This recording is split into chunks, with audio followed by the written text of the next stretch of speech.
Madam Speaker, my question is to the Minister for Transport and Infrastructure. Given that Access Industries, an employer of people with a disability, has been severely impacted by the new bus timetable, will you now admit that your privatised bus service has failed the people of the Hunter? Do we need to interject now, Member for Gosford and Rockdale, before the Minister's even started? Minister for Transport has the call and you'll come to order. Look, I want to thank the member for Newcastle. I obviously, in him asking in relation to people with disabilities, he'd be fully aware that there are requirements in relation to access under the national requirements, and this is a government that has been investing in more access than ever before. And you know, any suggestion that with that fleet up there, in particular, given that it's a franchise model, you know, I think to come in here and suggest we're cutting services to people with disabilities is just simply wrong.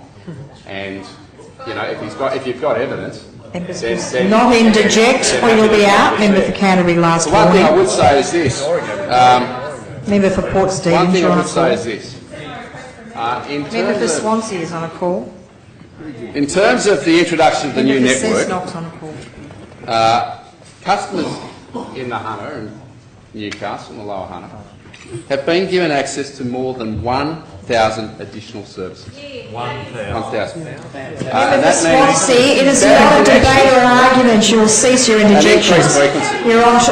Member, don't tell me what to do, Member for Swansea. For the benefit of those opposite, has led to a doubling of services to and from Wallsend, a doubling of services between the University of Newcastle's Callaghan and City campuses, improved connections between major shopping destinations, including Charleston Square, Westfield, Katara and Newcastle CBD, on-demand services, and more reliable services to the beaches. Now, it's quite interesting in relation to those officers. They seem to have an aversion to the private sector being involved in the delivery of transport services. And have a debate on it later if you wish, but it's not the time now. I came across a quote from a former transport minister. And the quote reads, "The needs of the community are not being met under the current arrangements. It has become clear that public transport services cannot be effectively managed under a system in which the delivery agency is a state-owned corporation." Now, guess who said that?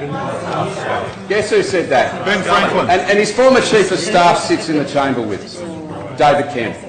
Now, I wonder if the member for Kira might have written that quote, because there's also another one from.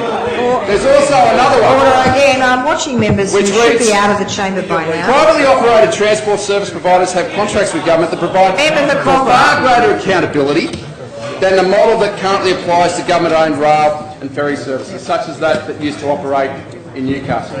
Now, that's coming from a former Labor transport minister. So we've seen an uplift in services. The Labor Party, of course, are opposed to that because, for whatever philosophical reason they need to, given their socialist underpinnings. And what we have is an improved service for the people of Newcastle. Now, in terms of the claims by experts of the opposition should come to order. I'm absolutely happy to have a look if he is making an allegation that people with disabilities are being affected. Absolutely. Member for Charleston. But you haven't raised it with me out of this chamber. So I look forward to seeing you afterwards to hear exactly what your concern is.